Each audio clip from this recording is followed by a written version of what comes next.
I'm really pleased to be joined today by Dr. Andrew Sneddon and Dr. Victoria McCollum, and they're going to talk a little bit about some of the various uses of gamification in their recent project, Reimagining the Islandmagee Witches exhibition, which took place at Carrickfergus Museum in October and November 2024. So as a bit of a way in, I wondered if you'd both mind just introducing yourselves, saying a little bit about what you do, and then maybe just talking a little bit about the exhibition, sort of how it came about and what were the sort of broad intentions behind it, if that would be okay. Thank you very much. Yeah, sure. Maybe I'll just jump in there and start, and then Andrew, you can introduce yourself and talk a little bit about the exhibition. I'm Dr. Victoria McCollum, as you said. I'm a senior lecturer in cinematic arts, so filmmaking, and I'm the Director of Development and External Partnerships for Arts and Humanities at Ulster University in NI. So my research tends to explore storytelling across screens. So that could be films, it could be video games, TV, and how those things can challenge dominant narratives around things like trauma and identity and conflict.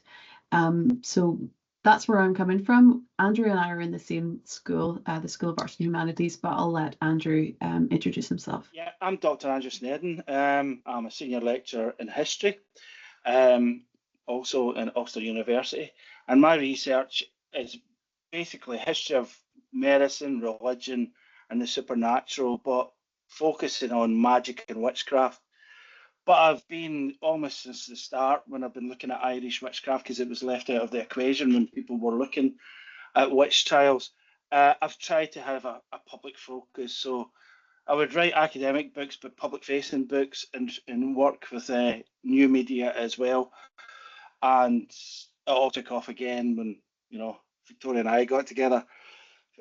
Too many years ago now, we used to say it was only a few years ago, but it's about like 7 years ago now, isn't it? Yeah, it's interesting because Andrew had been researching Irish witchcraft for years. I was doing my PhD at the time on rural horror films, which is kind of a connection. Oh, wow. But so when Andrew's book Possessed by the Devil came out, it's such an emotional resonance, and I jumped at the chance to work with Andrew kind of years later on the creative and digital side. But I had never heard about the Islandmagee Witches, and I grew up just down the road. There was always whispers about butter witches, like even in the 80s and 90s when I was growing up, people believed that a hair across in the parlor meant that cows would stop milking, right? So I kind of had it in the back of my mind. But when Andrew then asked if I wanted to help kind of bring the history to life for wider audiences, it felt like both unfamiliar but then really strangely familiar at the same time. So I jumped at the chance. Oh. Yeah, I mean, that's exactly, because we were thinking of let's new audiences, new media, and see who else we can try and educate about this trial, which the dominant narrative was there was no witch trials in Ireland and there was no witchcraft. But as Victoria has just told you, it was everywhere in the oral tradition and the landscape and the environment. And it came through in a few trials in certain areas, especially up north. And that's where my research was all about, was trying to bring this trial to life. And this was almost a kind of second life for it for me. And we started the digital project and we had a number of outputs. Victoria, do you want to talk a wee bit about the outputs and then we'll talk about the exhibition? Yeah, sure. So we have a kind of digital toolkit online. It all started with a graphic novel. So I'll just take you through a few of them. There's a digital toolkit online that has, transcriptions of the original records and the original depositions. So if you want to go on there and engage more directly with those things, you can. And it's a really neat thing that those are on there because it seems to me that this particular trial has so much rich detail. It's so often missing from accounts of other trials. So it's really interesting. Then the graphic novel, again, was myself, Andrew, and David Campbell, who was a Derry artist, wrote, and he illustrated it, obviously, but we wrote the graphic novel together, which condensed Andrew's, massive academic monograph into a graphic novel, which is a really neat experience in itself. But then because that graphic novel was so popular and because it really gained momentum, then we went on to create an immersive play, an original score, the VR app and the video game. So we can talk a wee bit more about the VR app and the video game in a little bit, but Andrew can tell you a little bit about the more kind of traditional exhibition that we had that obviously incorporated these creative outputs that we had developed as well. So I did a series of talks, over the years, with audiences to take them in that way, to the idea of the trial. To wider audiences, and I was talking to a curator, Sharon Murphy, and so for years we were thinking about doing a wee exhibition, and to be honest, witch trials and telling the story of the witch trials could still be controversial in Northern Ireland. It's still, among certain quarters, they felt as if you were encouraging belief in the devil or belief in witchcraft by talking about this. So the idea of just putting on a wee exhibition, it wasn't as simple as that in the context. So it took a bit of while before it came about, and she got some money to do it, and we got some money to do it from the HRC and the IAA, which is the Impact Accelerator account at Ulster, to work with her to take it forward. And by that point, the Data and Digital project was already taken off.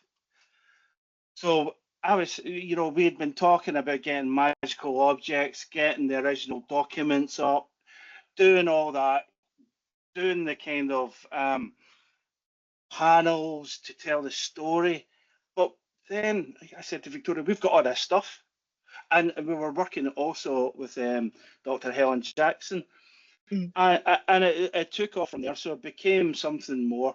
We had all the objects, we had all the lovely documents brought up from Trinity College Dublin, scanned and brought up, and we had all that. And we had nice panels, but we can talk about that as well. Because we rather than, I wrote the panels, but Victoria says, why not use the stuff that we had in the VR? And we used the graphics from that on the panels. Do you want to talk about the wee installation? Because that was interesting as well. Yeah, sure. I mean, first of all, the panels were kind of the font was printed onto cloth because stained kind of cloth has such a resonance to the story. I could maybe explain the VR and the game, Andrew, if you want to talk about our collaboration with Belfast Art College for the exhibition. Oh, well, I mean, we'll talk about them all, but I mean, yeah, we worked with some artists to produce an installation called Stained and Damaged Cloth, because that was one of the ways they were tracked down and found out about, Right. by their stained cloth. Not only the fact that they look different, a lot of them were visually different or visible difference. They were disabled and poor, but their clothes tracked them down. So they did an exhibition of stained cloth, and you can see it on there as well. I'll just say quickly with the exhibition, right? So it ran for 3 months, but it was very, it was very successful. It was one of the most successful ones I've ever had there. Oh. So we moved it up onto the Public Record Office in Northern Ireland for 3 months, and then certain elements, the digitised graphic novel, there's some of the digitised documents, and the game, the video game, not the VR, were put into a permanent hub. Oh. So they're there, and you can play them as you go along, So Victoria, we can bounce back and forward with the game. So do you want to kick off? Yeah, of course. So maybe to explain a wee bit about what the VR app is. So the VR app was at the exhibition, and you could pull on the headset and kind of immerse yourself. Yeah. So the VR app lets you step into 1711 Ireland and experience what it might have felt like to be bewitched or accused of witchcraft. So it's very much grounded in the real historical trial records from Islandmagee. It also pulls on folklore from the local area, things like there's a big feature of a rocking stone that witches were said to dance around at night. And how it actually works is you're placed in this first person scenario and you're engaging with different objects. So for example, if you pick up a wine bottle, suddenly the room will fill with whispers that kind of seek to damage your reputation. So, or you find yourself levitating and kind of representing the experience of what it might feel like to be bewitched. So these moments are like intense, they're emotionally disorientating, but they're very deliberate. And we wanted to kind of replicate the alienation and fear of what it feels like to be marginalized and persecuted. Just before you go to the experiential part of the VR, you go into the training room, which is an old meeting house, and that was a kind of balance, between just firing them into a rock, we had all these meetings about, with the developers and with Helen and yourself, Victoria, what we should do, how we should, get them to, learn about the trial as well before they were in. So there was 2 ways to learn about it. So we got a team. I mean, Victoria might want to say something about this, but when you go into the meeting house, you wander about and you pick, you touch canisters, and there's, 8 short videos that tell you in any order you want to, look at them, the story of the Islandmagee Witches, and it's hand-drawn animation. Do you want to say a wee bit about that quickly, Victoria? Yeah, so you have the 2 parts. You have the meeting room, and then you have that more experiential, right, I'm going to go beyond the meeting room and head out onto this cliff edge. So as Andrew said, there's film canisters there. You put them into the projector, and as you put them in, you can hear about the story and watch an animation, which is 12 different episodes. An animation that was hand-drawn by a team of women from a company called Yes. And it's really quite beautiful, but it's a way to they call it a training room, which is a very formal way of describing it, but it's a way to try and kind of get the context of the story and to hear the real account before you head out. And it becomes this more experiential piece outside. Yeah, I mean, it's the rocking stone was 3D modelled on the stone, was there at the time of the trial, and it was there, and it's where the story was told in a local area through that rocking stone. Don't go near there. Do you know what happened? Maybe it wasn't exactly what happened, but it kept it alive in the area. So it was very important there. And the meeting house was modelled from the Ulster Folk and Transport Museum in Hollywood, just outside Belfast. Yeah. So, that kind of level of accuracy, I thought was amazing. And the team who developed the VR were Immersive. They changed their name, did they? Centerrail and Immersive. I'm not sure if they're, they're still a going concern, but that's who we worked with to do it. Yeah, one of the interesting things as well is when you look down at your hands, as you so often do in VR, they're old women's hands, which just adds a layer of that dynamic. But we can park that for a moment. I'll tell you a little bit about the game. So the video game is called 1711 Ireland, A Witch's Fate, and it's a choice-driven narrative game. So you land in Islandmagee just after the trial. You play as an investigator, someone who's kind of caught in this world, and the tone is very grim at times. The choices that you make are ethically messy for good reason.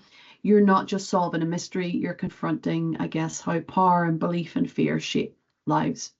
So it's a kind of sleuthing game, a branching narrative. There's cinematic cutscenes that cut back to the flashbacks of what was said that kind of happened during the trial. And it's designed to be immersive, but historically authentic. It's also emotionally affecting.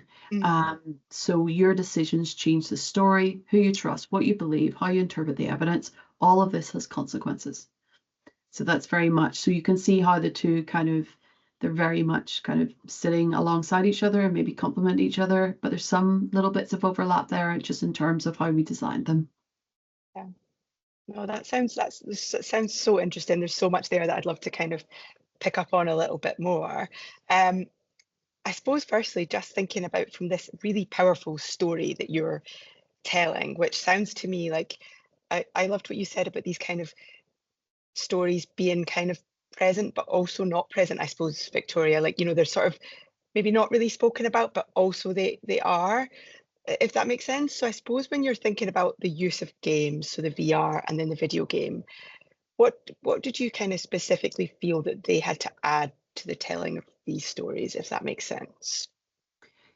It's a really good question. I think one of the things for me was the kind of moral complexity. I think both of these, the game especially, allowed us to explore kind of ethical grey areas, not just what happened, but why people acted the way they did. The investigator isn't just such a neutral observer. They are in a way, but they're implicated. So you have to reckon with your choices, and there's no easy right answer. And I think because the game unfolds over time, you do get to build in some backstories, some tension, ambiguity. There's a depth in there that allows you to explore themes like gender and belief and power and justice. And they're all threaded through this historical frame. And I think like a traditional exhibition might give you an official story. The game puts you into the cracks of history, like in the unspoken moments, and you're there, and it's quite emotionally demanding because you have to sit with the discomfort, you have to live with the doubt, and I think that's so central to the actual trials. There's no neat answer to the questions. What we were really looking for was, I think this worked really well in the exhibition, because it, I'll go into it later, but it drew people in who would not normally maybe come into that exhibition. Yeah. And I allowed the people to explore as Victoria said, explore the story in their own way. I allowed people who probably would not maybe, every element of this creative and digital project allows the user to engage with the story in the medium that they want to do it in. They might want to go and read my 250-page book, but they probably won't, well, hopefully, but they might want to read a graphic novel, but they might want something more experiential, more hands-on, and more fun. And I think that's what we wanted. But for me, what I have been working about my whole academic life is not to trivialize this or sensationalize this, to keep at the very root of it what actually happens, so that the people who engage with it in any way, but especially in these ways, and we'll not go into here, but with VR and with video games, there is an element where the historical element is just the sheen on top, rather than actually a way to explore history and create history as well, because you're creating your own view of what happened by going through this. And that's what I was really wanting to, and Victoria hit the nail on the head there as well, because this was something I was exploring in the printed word. The fact we need to understand rather than condemn both the people who accused the 9 Islandmagee witches and condemned them, and the actual accused witches themselves. What forces were at work? What naming? And in the game and in the VR, do you have those assumptions as well? Yeah. That these are believable witches, or Mary Dunbar, who accused the women, is evil. She must be an utter horror for doing that. And why did all these people get behind what we would see as completely stupid? But to plunge you into that world makes you, question and get into their feet, basically, or boots even, or shoes. Get in their feet. I think as well, Andrew's monograph is so creatively structured, and it does present the story from all angles. So it's already, in a way, a deeply immersive, for an academic monograph, like off the charts, deeply immersive. You're on the ground with these people.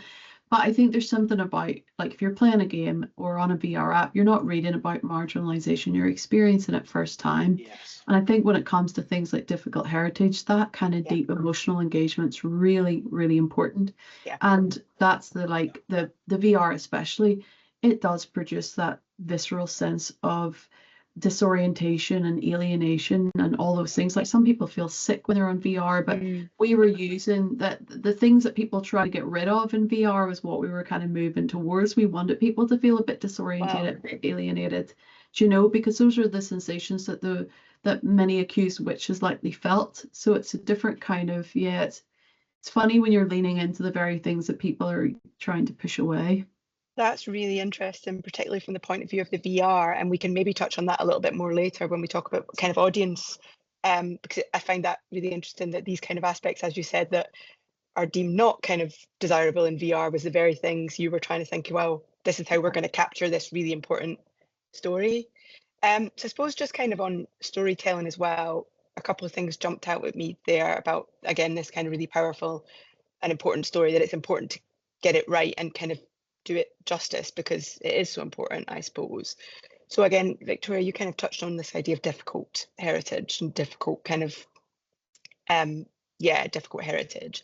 So I wondered, was there anything particular that you were mindful of in that respect, particularly when you were thinking about the gamified aspects? Was there anything, I know we kind of drew onto accuracy a little bit, but I think at times I really had to, Andrew was very much the anchor in that, my main, like coming from a kind of cinematic perspective, I'm like, right, we want the VR to hit people emotionally, to create a sense of unease, but also empathy.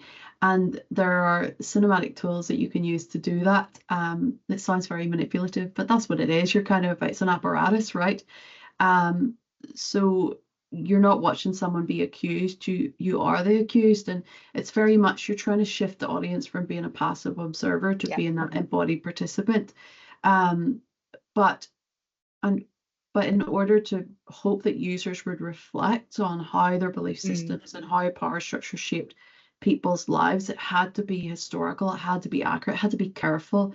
And Andrew always brings that carefulness to the work. And I think that, Andrew's probably best to talk about this particular question because it takes a lot for a historian to just say, yep, okay, go on ahead, try this. But there's always that anchor there who's able to bring it back to the historical records, which had to sit at the very, very heart and center of all of this.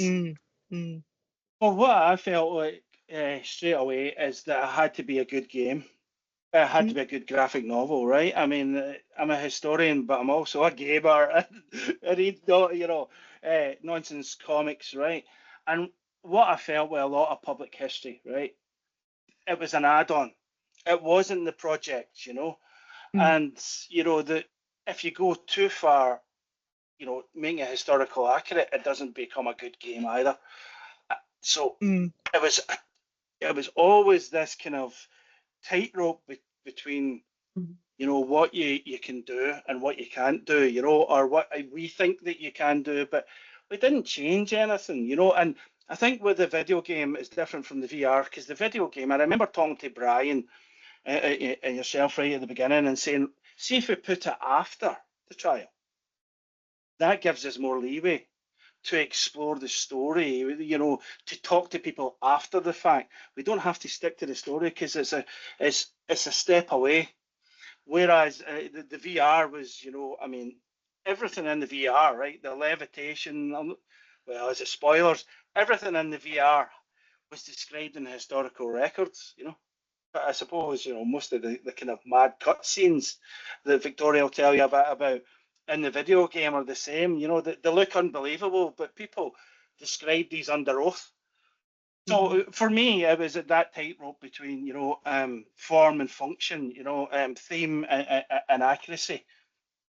Yeah, and as well, I think that you're not aiming for hyper realism. I mean, our graphics, especially in the video game, are like quite simply right beyond our expectations. I mean, it looks like a AAA game. The graphics are beautiful, but you want to keep a layer of mediation between like the story and the person experiencing it. But if you look down at your hands, you're well aware in the VR app that it's a kind of highly stylized cinematic experience. There is a gap there. You're not trying to push someone into to relive the trauma of the story. So I think there has to be a distance which can be created by the cinematic aesthetics. But and just I think as well that VR and games, because they're that wee bit more open world, people have more room to pause and kind of reflect, and you're not just taking them through a very linear story. Even the graphic novel, like those panels can be read anyway in reverse, like it's not chronological. So that gave us, the VR story is very much a circle of just cause and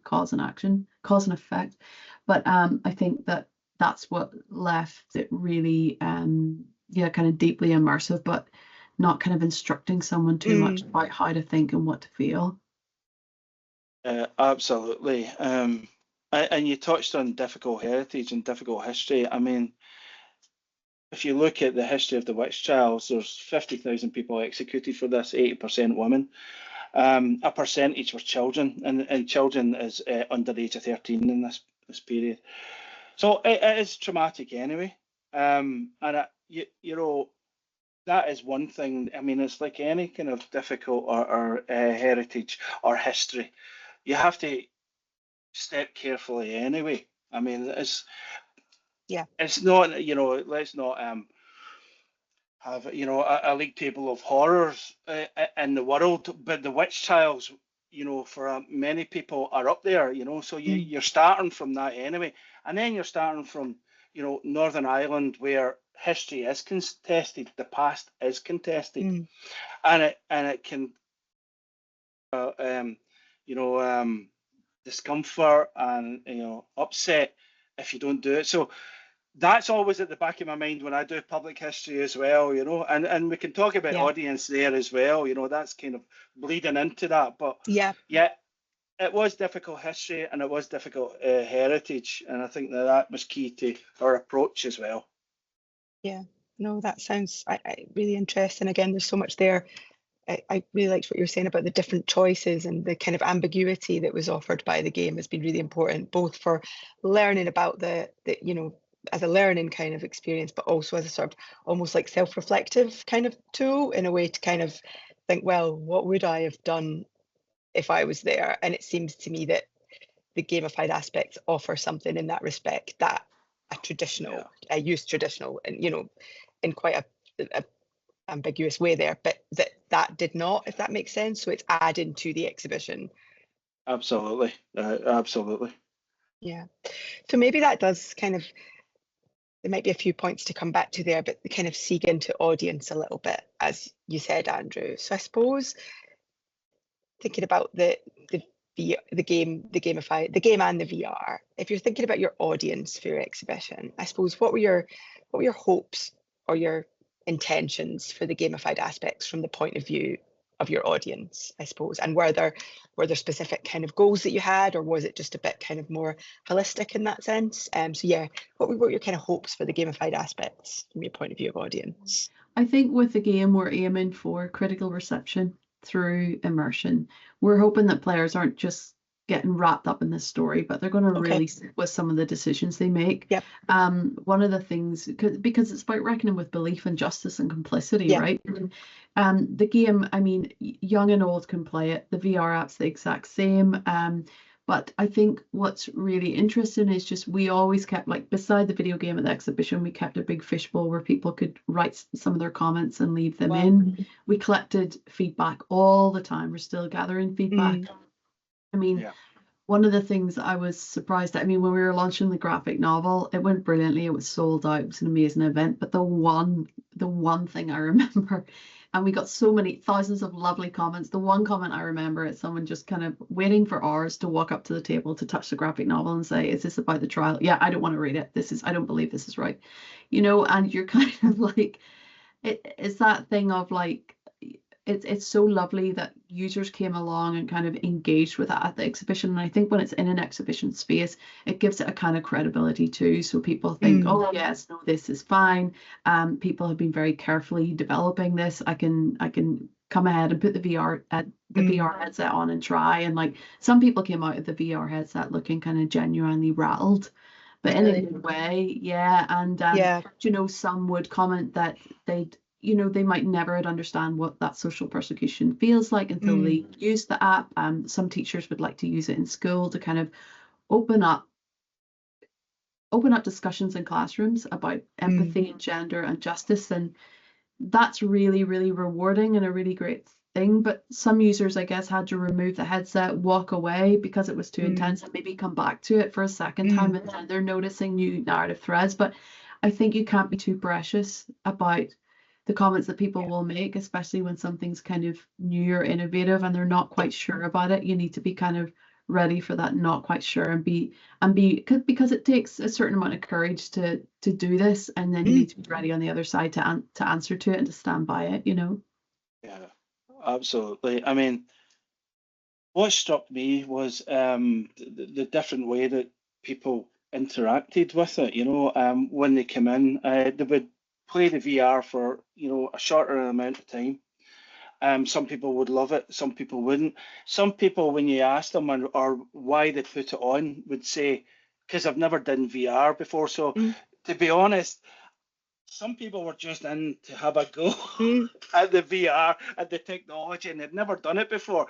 So we're kind of bigging ourselves up to say, yeah, they come in to learn about a witch trial, but maybe they did.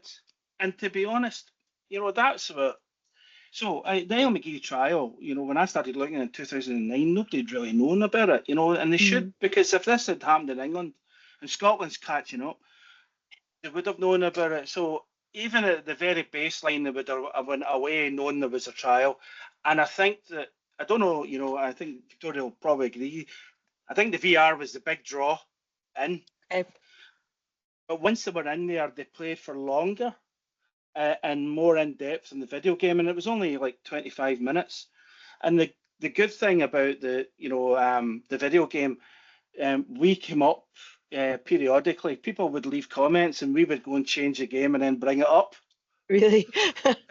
I got stuck upstairs for 5 minutes, and we would just remove a wall, right? I couldn't pick up that key. Well, you could, so we just need this and that, and we need better, and just in the exhibition space. I remember talking to the curators, and they were saying, oh, could you put an escape key on so we can get out quicker?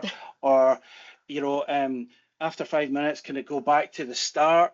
So again, things that you wouldn't have in normal games in an exhibition, we had to put in because it was running for 3 months. The VR was a finished product, and because it was a finished product, you couldn't change anything. And so I think there was some things that at the end we would I've wanted to change. It was quite hard to screencast, for example. Victoria mentioned as well before we started, having to clean it all the time. Yeah. Having somebody to watch it all the time, and because Victoria was saying we were leaning towards that kind of disorientation, but it's also can be medical, so you have to have somebody there, for that disorientation. And we had that, and we had a kind of a woman said to me that her friend had to go on it, but she's in the early stages of Alzheimer's, and she found it horrifying because she says, I go into unreality anyway. Oh, okay. And it was just that kind of accessibility. And also, I found we got a wider age range with the VR than we did with the game. The game seems to be, the feedback under 25s. Really? Mm-hmm. That's quite interesting in terms of who's willing to kind of have a go at different types of gamified resources in museums. I think that's really interesting.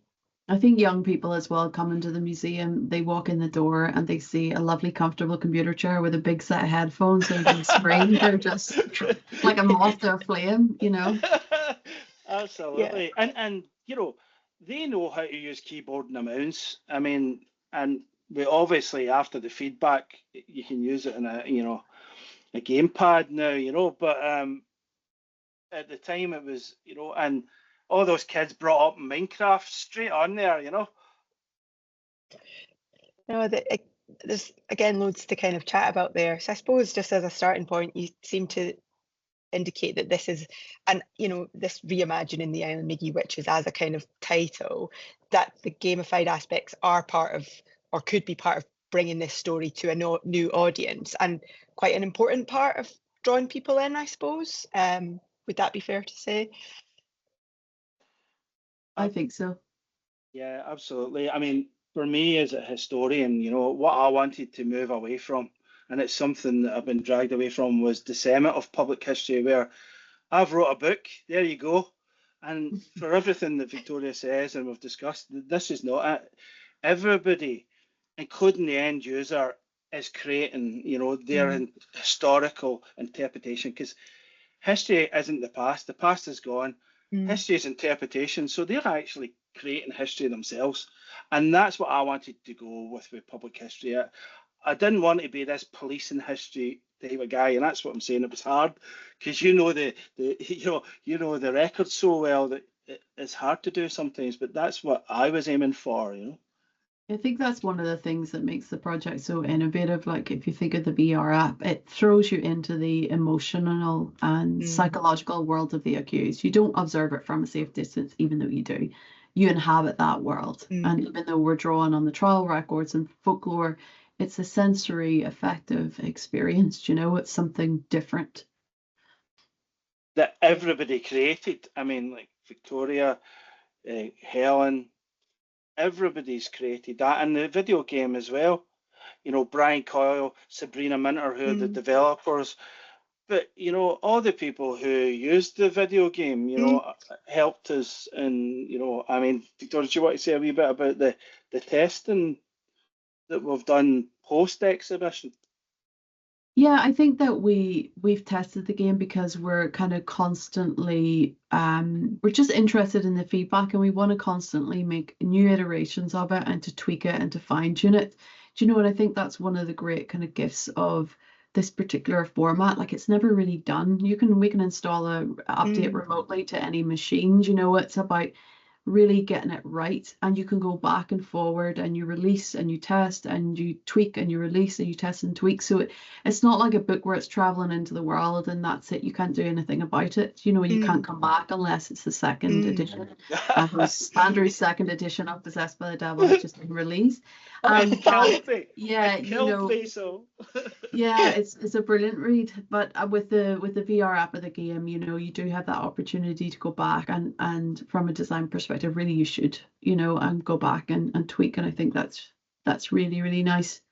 Yeah, it sounds to me like it was really kind of collaborative and kind of involved learning on various levels, I suppose, because it sounds like it was quite collaborative within the team, and then obviously you were working with the game developers to kind of make this, but then there's quite a lot of input from once you start to learn from audience experience as well. So it sounds like a really nice way to kind of collaborate and learn and kind of change on various levels that maybe wouldn't necessarily happen with or not as easily with a kind of a written piece or a conventional museum exhibition. Would that be fair to say? I mean, I've been kind of writing about like how, you know, all my research before was kind of traditional written monographs and articles, and I'm talking about how you can connect past, say, injustice to contemporary empathy in a film or TV or game. But like when you actually have to work out how to do that, then the VR app and the game for me are very much practices researched. You know, I'm learning how to blend emotional storytelling with historical authenticity.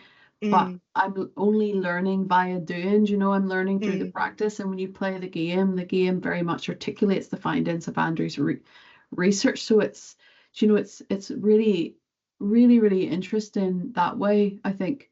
You know, so we're you know, it's kind of taking Andrew's research to a wider audience, but it's also teaching us something about the actual creative outputs and the digital projects that we're making, and how play and immersion and interactivity can engage players with the legacies of cultural trauma. You know, it's really interesting, and that's why we were able to get practitioners on board who were really interested in how to do that and how that might change their practices as well, because it's about pushing, I guess, heritage practice into new spaces too, do you know? Not just museums and books, but digital environments that can provoke and disturb and engage people on a deeper level. So it's an interesting one. Yeah, I mean, they definitely, you know, in Carrickfergus not used it before, you know, and I think they will go on to, and if they got the experience of doing that, you know. And to be honest, I think it's changed me as a historian, having to, you know, write dialogue, having to think the way that you think, Victoria, having to, you know, help create stories. You know, I'm not sure I'm going to write in the same way, you know, even although, I mean, I think that I will go more towards the accessible stuff that I did with Possessed with the Devil. And anyway, you know, if I am doing it that way, but definitely has changed my way of looking at public history and engaging with audiences. And I think that if you're going to do it as a historian, you need to do it. You need to, you know, and learn from people who do this. But even around that is such a good point, Andrew, because even around kind of I think like it's discomfort by design at times, you know, we're purposefully incorporating, like we're purposefully throwing in spatial disorientation, very ambiguous clues, even weird bodily symbolism, or a cow lying in a field, like just different things that create this emotional unease. But I think that's really important, and those are techniques that are very much used in film, but yet to maybe travel to the heritage sector, that can be used to confront rather than soothe over history, you know. I think that those kind of techniques are now bleeding into the heritage sector in ways, and people are becoming more brave about how to do that, you know, how to amplify difficult heritage in a way without trivializing it. Yeah, no, that I think as well, that just reminded me of what we touched on it a little bit earlier about kind of some of the more maybe unsettling parts of the VR in particular, that maybe you know, maybe making you feel a bit sick or a bit off, but kind of leaning into that a little bit rather than trying to get away from it, and kind of embracing that, I think, which is really interesting. Just because it very much kind of fits with what the story that you're trying to engage with, I suppose. The other thing, you know, I mean, you can't sanitize history either. You know, the idea that, you know, people say, oh, witchcraft, that's horrible. And you're saying, yeah, it is. It was. Yeah. You know, it wasn't, you know, all kind of old or elderly people, or you know, or people who couldn't fight back, but there was a lot of them. And witch hunts and big witch hunts were horrible. So, I mean, to lean into that discomfort is not a bad thing. I think, you know, I'm not saying anything is trite about learning about our, you know, our past mistakes, you know, but it's good to be aware of them. Yeah, and I think if you want deeply for someone to feel something, then you need to make them feel something, you know. Absolutely. That, you know, encourage them to step into a fragile and stable world, and ask them, like, could this have happened to me? And, you know, all of a sudden they maybe have a different perspective, you know. It's not just a history lesson in bullet points, like it's an effective learning experience designed to stay with you. Once you've removed that headset, you're going to think about it. Yeah, and it's interesting that an aspect of the technology kind of really supports that, I suppose, in a way. It's I think that's really interesting, and maybe something I didn't expect. So yeah, that this idea that you can't get away from or can't sanitize part of this story, and then the technology kind of working with that, it's a really, really interesting. Maybe just one more point kind of on that before we kind of conclude with some thoughts, or move towards a conclusion with maybe some more of the challenges for audience. I was interested in what you said, Victoria, just about kind of, I suppose, this really new kind of, or newer for some audience members anyway, use of games in an exhibition space, and then the more traditional exhibition idea, or the environment of a museum kind of supporting each other. I suppose thinking a little bit about this idea that some people might have, that, you know, games are for children or they're not for everyone. So just the idea of these kind of two environments kind of working together was something I was quite interested in. The kind of quite traditional museum space as being kind of well placed to host a game like that. Does that make sense? I think so. Yeah, it makes a lot of sense. I think that as well, when you're designing a piece of VR that could live in a museum, you can't treat VR as novelty. It has to be ethically thoughtful. You have to showcase, the app has to showcase sensitivity to the story. Yeah. Do you know what I mean? It needs careful calibration, and you're not just designing a narrative, like you're designing how it feels to exist within a narrative. And it's very, very different. But yeah, I think it allowed us to kind of test, because, you know, you're learning as you go, and it allowed us to test in a way what it means to represent difficult heritage in a way that moves people. And it's not through sensationalism. Yeah, when it's on the brochure of the exhibition, it makes people want to come, but it's through effective disorientating space. It's through spatial instability. It's through an embodied tension that you feel. And those can act as very powerful historical tools if they're deployed responsibly. So I think that's really important. And even the video game, it's all about kind of, I think, ethical world building the game's choice driven, but you have to build a world that can hold ethical weight, you know. Every decision has to lead into a tree that somehow reflects the historical realities. Do you know, it's not for the faint of heart, but it's just been an amazing and exhausting experience.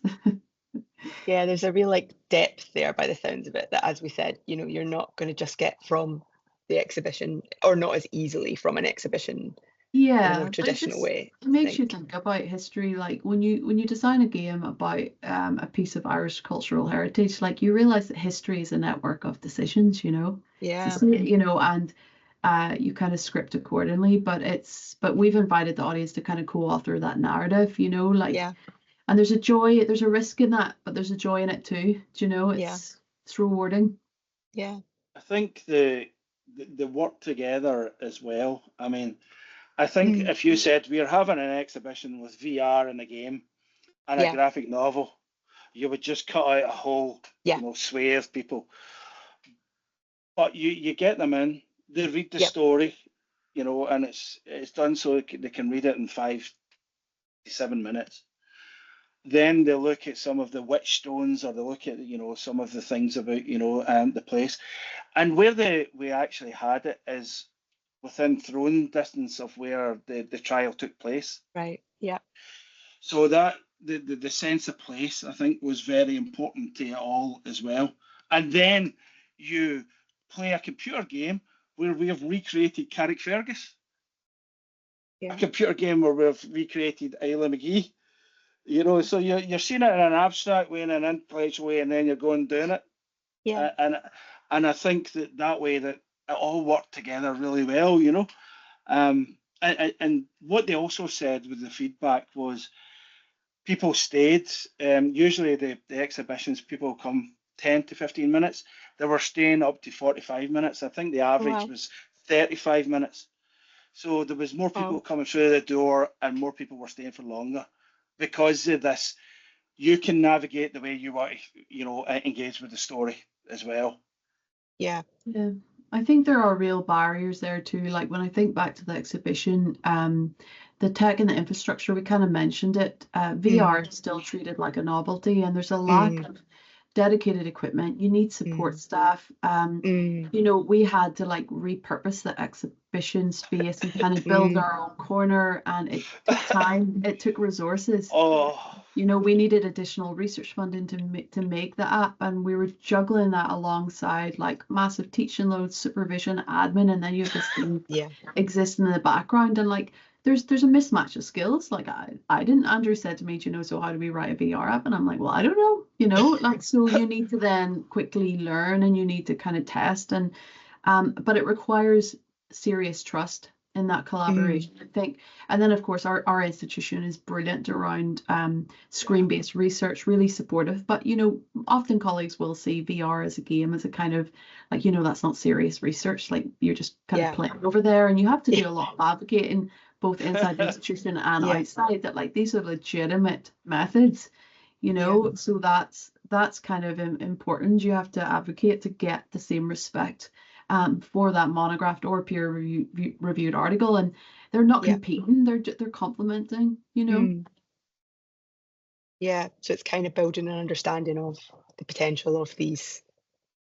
Sounds like there's still some barriers there in some ways around understanding the potential. The technology as well. I mean, we use Pico 4, but we got an APK, and you can download it, you know, for Quest 2 as well. So we got it, and so that you can do it yourself. But obviously you have to side load it on, you know. And the VR, it means it lives in our headsets, it lives in our workshops, and it lives in the exhibition. And I think the game, and I think that's one of the things that we wanted to take forward with the game, was that people can just get it on Steam. You know, and that's the, and the technology, I think, with VR, that moves on so quickly as well. And so there was some technical difficulties with that, but the Pico 4, we chose it, well, Helen Jackson chose it because it had a kiosk mode designed, you know, but it was a wee bit quirky. And so we had to, you know, Victoria and I and Helen had to train the staff.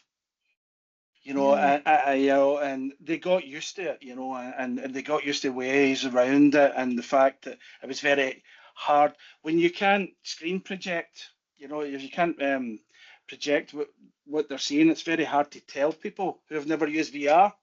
Yeah. It takes ages, and there's a big queue behind you, and then you get the same headset out, and then there's the same problem, you know. So I think one of the things as well that really challenged me was, you know, if you're dealing with universities or museums or the outside world, they're like, right, these things are either commercially viable or they're like important civic pieces. Like it can't be both. It's either saying something important about the world or it's commercially viable. Like, which one is it? Which one is it? And you're like, no, like, this is ethically challenging. It's research led, but it's still really entertaining and playable. And they're like, no, that's so it's that thing as well. So you have to find allies, you know, whether they're creative practitioners, whether it's a progressive creator that wants to do something different, a sympathetic admin person. You're building like an interdisciplinary values-led team. I think that's essential so that they really get what it is and they're like, right, this isn't just a recreational exercise or it's not just a bit of fun, like this is serious stuff. And I think you need that because you do have to fight the entire time, you know, against kind of attitudes. And you're saying, you know, no, this is ethical in really unique ways, but it's also entertaining. Wow, what you know, hard to get your head around in a university, but you know what I mean? Yeah. What we just a final thing, I think, Victoria, you can say something about this as well. Somebody asked us when we did a workshop on it about the trauma aspect of, you know, we talked about difficult heritage, but are you re-traumatizing people by visiting these things in a public space and in an immersive way, you know, in a way that, you know, that plunges them into it, you know? And we actually had to come up with a kind of a trauma policy when we were doing it as well. So that there is that aspect of it as well. You know, you can plunge people into it, but you have to be mindful of that as well. Yeah, I know you said there was a few. I was kind of going to ask about that because you said some people did have quite an emotional reaction, or maybe it was quite. Yeah. You know, so it's being mindful of that, I suppose. It sounds like it was quite important as well. Telling the museum staff, not telling us the museum staff were well aware of that, and whenever I'm telling, you know, whenever I'm grabbing a headset and showing somebody that, you know, something, I'm always mindful. Like, this is a really escapable world. You just do that. Yeah. And that, you're feeling anything, just do that, and you're back to reality, you know, or. As simple as just leaving the nose piece off a wee bit so that they could see daylight a wee bit, which you wouldn't really have with other people, you know. But that's what I do because I found that's, you know, and that sounds, you know, daft, but I think that was helpful. Yeah, no, of course. I think especially with a VR, there's always someone standing beside you, and that person's trained to say, right, this is going to get under your skin. Do you want to put the headset on? You know, right. But you're kind of, yeah. But I think, yeah, no, that's a good point. But that's a very it has a difficult job to do. It is a very small minority, but the creative outputs that are disseminated in difficult heritage have a difficult job to do, and it should be a difficult job. That's what it is. It's difficult and complex, and it's not kind of black and white. Yeah, and that's as it should be, kind of. Yeah, as you said. Yeah, and maybe just really quickly before we finish up, it does sound like there were some kind of like practical challenges as well in terms of even things like hygiene or keeping it clean, making sure staff were kind of up to speed with the kind of tech. Was that something that that sounds like it was kind of a consideration as well, or even like wait times maybe, or kind of managing that sort of, was that a kind of consideration? You're learning on your feet as you go. And day 2 is always better than day 1 at the exhibition, and VR isn't always accessible. Not everyone can use a headset comfortably. So but at the end of the day, those people have many different choices of the exhibitions to engage with. But yeah, you always have to have kind of hygiene wipes on hand, which is just something you don't think about, right? Yeah. And you have to have people trained in actually using the tech, because people will put that headset on and some might get a little bit lost and they're not sure what to do, but they really deeply want to experience it. Yeah. So at that point, then you have to try and kind of help them with that. But yeah, so from hygiene wipes, I think, to headset resets and updates, there is a kind of user onboarding, and that can be tough. Battery life as well. I mean, just Yeah.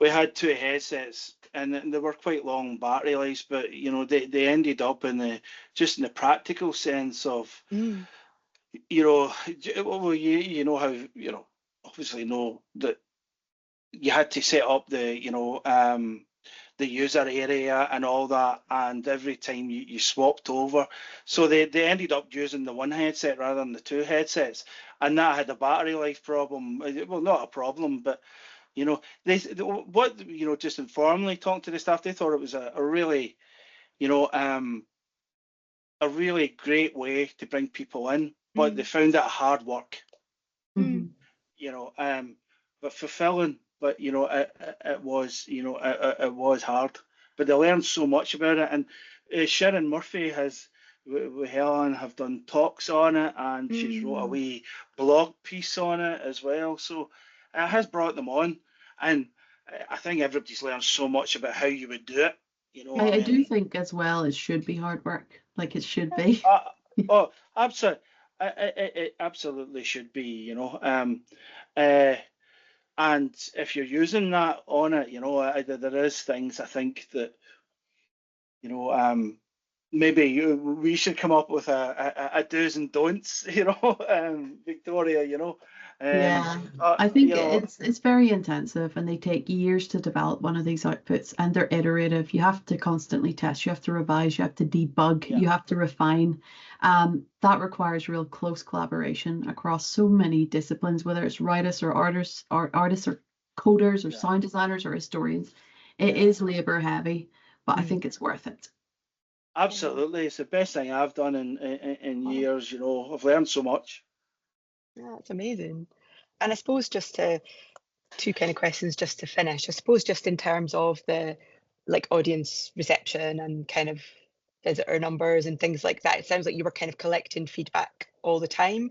Was that generally people kind of received the kind of experience on the whole quite well? It was popular? I think so. I think that we've definitely learned from that feedback that we've been able to tell a story that's difficult, and emotionally complex and socially important, but in a way that doesn't trivialize it. I think I've definitely gathered that from the feedback. And of course, there's still tweaks we're making, but it's been really, really hopeful, because I think it has been perceived as a legitimate tool for public history, and like that's really what we're here to do. And one of the big things is that when people are kind of responding after they've used one of the outputs, read the graphic novel, read the game, whatever, they do represent that an underrepresented voice has been amplified, that this is about the marginalized, the forgotten, the silenced, and really what's more important than that, you know, I'm not sure. But yeah, I think it's done what we hoped it would do in many ways. One of the questions in we designed a feedback form, and one of the questions was, has it changed your view? You know, what did you know about this trial before, right? What do you know now? Has it changed? You know, and there was tick boxes and things. You know, how did you find the technology? You know, and overwhelmingly positive. You know, and what we did as well before we did the exhibition, we actually had a public consultation. Okay. And we talked to people what they wouldn't want and what they wanted in, and we invited all the kind of stakeholders there. And I remember reading one of the feedback forms, and it was from somebody who was at the stakeholders meeting beforehand, and they said, "You actually took on board what I thought you actually did what I Wasn't asked just you lip to do, service. you know." So they It's were sad when that's absolutely, the bar, isn't it? Yeah. yeah. I can't believe you did that, you know. Yeah. So that was nice. Yeah, and I think it just the whole thing I think is showing me that like no one person could have made it together. And that's really like no one could have delivered this alone. Yeah. So it's taught us the value of co-creating something as well, but that like difficult heritage doesn't need to be buried. It's too easy to keep it shut away in the archives or to kind of think, oh, I have to approach this with some kind of detached neutrality. Like it can and maybe it should be told in this immersive, creative, emotionally intelligent way that invites audiences not just to learn, right, but to feel something and to question something and to remember, you know. Yeah, no, that's amazing. Thank you. And just as a final thought, I suppose, if there was one, firstly, kind of, yeah, if there was one particular success or takeaway that you think of when you think of approaching the project in this way, what would that be? In terms of the, the using the kind of gamified aspects. Well, personally, I think, see the video game, we made that in-house. Yeah. And and I think that allowed us in working with developers who run the game design course, working with them and their students, and working, and Victoria can say more on this, working with the talent within Ulster University gave us a freedom. I think that sometimes you wouldn't, have, and I've seen other projects where you can see that the developers have had the main say, rather than the academics. But for me, the takeaway is that history isn't, or shouldn't be written by one person. It is by many hands with many views, and I think that that's what we've achieved with that. Yeah. Yeah, no, I agree 100% with that. And I think I really care about like mainstreaming difficult heritage, like pushing the boundaries of what like historical dissemination can do, pointing to the fact that historians are already deeply creative if they're doing their jobs right, like challenging the perception that heritage games aren't about collecting coins around a Gothic castle, right? But like they can deal with grief, they can deal with trauma, belief, injustice. And yeah, I hope that kind of audiences, institutions, funders will see either VR, but especially game as not just entertainment, but as a legitimate tool for public history that can make space for more experimentation and just to keep pushing forward. Yeah.